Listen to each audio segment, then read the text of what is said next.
అందరికీ నమస్కారం. అక్కినేని కుటుంబం, మా కోరిముడి కుటుంబం రెండు వేరు కాదు. మెడ్రాస్ నుంచి మా నాన్నగారు టైం నుంచి మళ్ళీ నాగార్జున, నేను, ఈ కుటుంబం కలిసే ప్రయాణం చేసాం. ఎన్నో అనుభవాలు పంచుకున్నాం. పర్టికులర్గా ఆయన గురించి మాట్లాడాలంటే రెండు మొక్కలు. ఆయన ఏం చేశారని కాదు, ఏమి ఇచ్చెళ్ళారు. హైదరాబాద్కి అన్నపూర్ణ స్టూడియోస్ లాంటి ఒక గొప్ప తలమానికి ఇచ్చెళ్ళారు. ఎంతోమందికి ఉపాధి కలిగించారు. హైదరాబాద్లో ఈ రోడ్లో కారు కానీ సైకిల్ కానీ రాని రోజుల్లో కట్టారు. అందరూ ఇక్కడ కట్టారంటే ఈయన రాళ్ల మధ్య అనుకున్నారు. ఇవాళ అన్నపూర్ణ స్టూడియోస్ ఏషియాలో ఆ రోజుల్లో చెప్పేవారు, రామోజీ ఫిలిం సిటీకి ముందు అంత అందమైన స్టూడియో లేదు. అంతేకాకుండా అన్నారు ఎన్ని సినిమాలు చేశారంటుంది కాదు.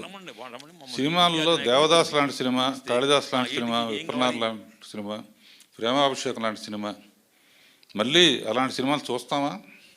అసలు యాక్టింగ్ అనేది స్కోప్ ఉంటుందా అనిపించే లెవెల్లో చేసిన ఘనత నాగేశ్వరరావు ఒక్కరిది. అంతేకాకుండా ఈ జనరేషన్ ఆఫ్ ఆర్టిస్టులకు కూడా ఆ రోజుల్లోనే నాగేశ్వరరావు, రామారావు కలిసి వరదలు వచ్చినా, ఏ కష్టం వచ్చినా కూడా జోలి పట్టుకుని రోడ్లెమ్మట తిరిగి డబ్బులు పోగు చేసి ఇచ్చారు. ఈ తరం వాళ్ళకి స్ఫూర్తినిచ్చారు. అటువంటిది మళ్ళీ సాధ్యం అవుతున్నారో తెలియదు. కానీ ఇలాంటి ఎన్నో గొప్ప గొప్ప కార్యాలకి శ్రీకారం చుట్టిన వ్యక్తి నాగేశ్వరరావు. ఆయన ఎప్పుడూ మనతోనే ఉంటారు. ఆయన సినిమాలు ఎప్పుడూ మర్చిపోని సినిమాలుగానే ఉంటాయి. అండ్ అందరూ తప్పకుండా చాలామంది దేవదాస్ చూడాలి అని వెయిట్ చేస్తున్నారు. అందులో ఒక అద్భుతమైన డైలాగ్ ఉంటుంది బాబు. బాధగా లేదా అంటే, బాధపడితే ఏమొస్తాయి, రెండు కన్నీటి బుట్టే కదా అంటారు. రెండు మాటల్లో అద్భుతమైన స్క్రీన్ ప్లే డైలాగ్స్ ఉండేవి అన్నమాట. అలాంటి సినిమాలు మళ్ళీ రావాలని కోరుకుంటూ నాగేశ్వరరావుని మరీ తలుచుకుంటూ సెలవు తీసుకుంటున్నాను. తండ్రి కొడుకులతో చేసే అదృష్టం కూడా నాకు కలిగింది. రామదాస్లో